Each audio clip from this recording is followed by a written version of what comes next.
Okay, this is one of those things I've never really shown anybody or talked about, but I found it 30 some years ago while hunting in northern Michigan, Antrim County, by our cabin, way up in the hills. And apparently it's an underwater thing, so it's been here a long time. So anyways, I was hunting and I sat down next to a blown down tree, you know, where they blow down and the roots are exposed. And I looked over to my left and I seen this weird texture on a rock. So I was like, what the fuck is that? So I went over and looked at it, and it was this thing. I had to kind of dig it out. It had rock around it, so I had to chip it out. So it broke into pieces. You could see I glued it back together with Elmer's glue. But if you look, there's a fossil within a fossil. Now inside the tip of it, up in here, this hollow point, was all this crystal stuff. Now over the years it's degraded and fallen out and got lost. I saved some of it in a little plastic bag.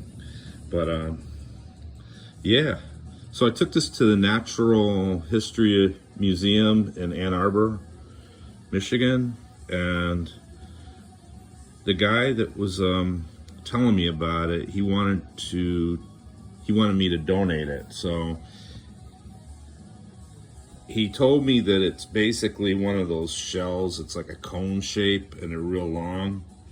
Somehow it formed and it got caught in shallow water, and it tilted upward, and then a sponge grew around it and formed, like, encased it.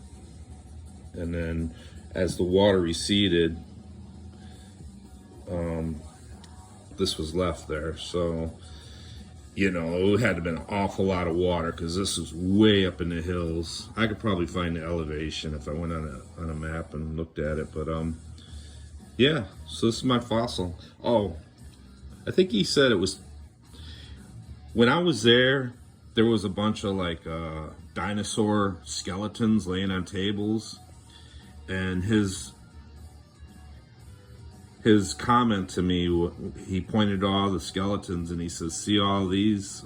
And I go, yeah. He goes, these weren't even walking the earth when this thing was formed. I think he aged it at 300 million years old.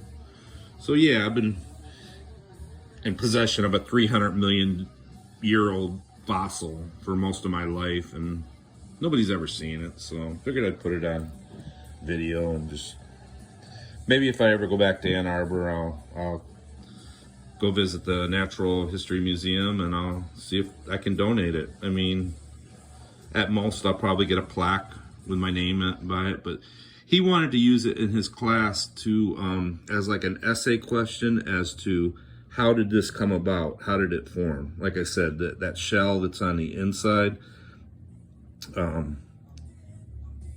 it was underwater. It got an air bubble in it. It floated upward and was pointing upward, and then a sponge formed around it. So that would be the answer to his essay question. Okay, so that's what I was told.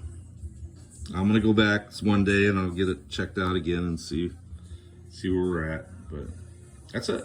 My fossil. A sponge in a shell. Peace.